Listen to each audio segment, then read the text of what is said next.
Милувам да слушам вакви напишани реплики, бајати, спремни од завчера, за да има нешто да се каже, бидејќи, за жал, некои колеги немаат способност за конструкција на реченица на лице место.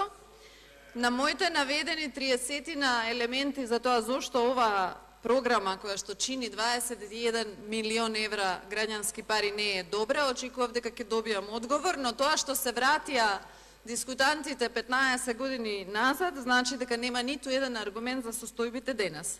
Останува нејасно како некој може да биде задоволен и да плаќа 180 денара месечно за телевизија која што функционира единствено по Евангелието на Груевски и е претворена во партиски сервис. Нејасно остана како е можно емисии на надворешни продукции кои што се монтираат од архивските материјали на македонската радиотелевизија, потоа да се наплаќаат како надворешни проекти од парите на граѓаните на Република Македонија. Се надевам следниот дискутант ќе може да одговори на некој.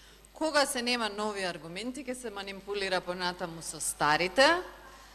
Должна сум за јавноста да кажам дека јас никогаш не сум била собственик на наведената фирма и немам никаква врска ниту со Гордана Стошич, ниту со тоа работење. А господјата која што тоа го наведе, како и претходниот колега, можат да повелат тоа да го кажат надвор, каде што не ги штити оваа говорница, па да им се придружат на Бичиклиски и на Ирена Мишева во судскиот спор, кој што за жал со ваквото судство не можам да го изнесам на виделина веќе 6 години.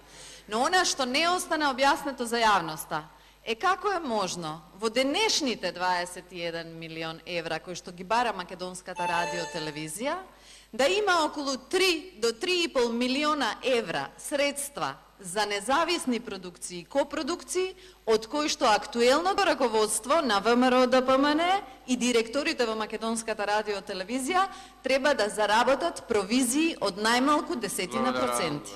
Благодарам и јас. Проблем е кога некој не може ни да ги прочита напишаните реплики, но едно станува потребно да се расчисти за јавноста. Луѓето кои што тогаш ја напуштија македонската радиотелевизија заминаа во новоотворените телевизии кои што помогнаа да се плурализира македонската медиумска сфера. Оние луѓе кои што во 2009 беа протерани од македонската радиотелевизија, беа протерани за да на нивно место бидат вдомени ВМРО-овчиња кои што не поседуваат елементарни капацитети за да работат во македонскиот национален сервис и кои што истиот го претворија во сервис на власта и ништо друго. Најдобар показател за тоа што се случи со македонската радиотелевизија е тоа дека таа веќе не го носи вистинскиот наслов. На онаа зграда на која што пишува македонска радиотелевизија, всушност оваа власт го смести Министерството за внатрешни работи. Само малечката зграда од лево остана да биде македонска радиотелевизија. А зошто МВР, ВМРО се пресели во МРТВ, се надевам некој некогаш ќе даде одговор.